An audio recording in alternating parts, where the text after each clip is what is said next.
DIY 教室置くだけフローリングデコセルフの貼り方。デコセルフは置くだけの簡単フローリングタイル。こちらの道具を使って DIY します。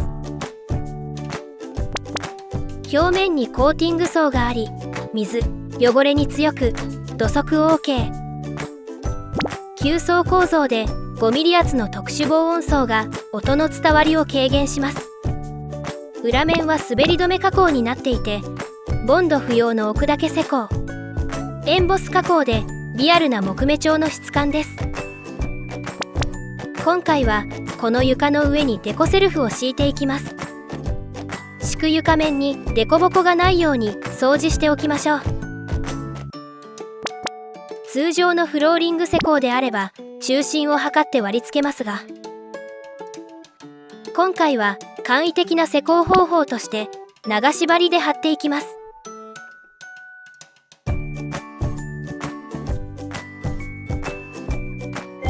1列目を壁につけるように隙間なく置いていきます。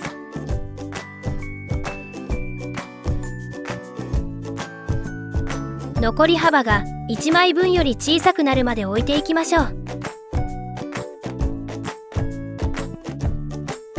残り幅を測ってカットしても OK ですが、部材だけでカットする方法もあります。カットする新しい部材を最後から2枚目にぴったり重ね合わせます。その上にガイドとなる新しい部材を壁側の端に突きつけておき、重なった部分に印をつけてカットします。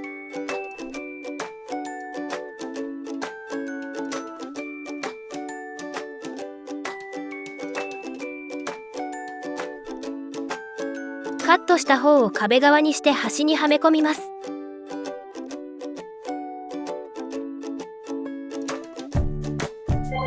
2列目の始めは1列目の最後でカットした余りを使います。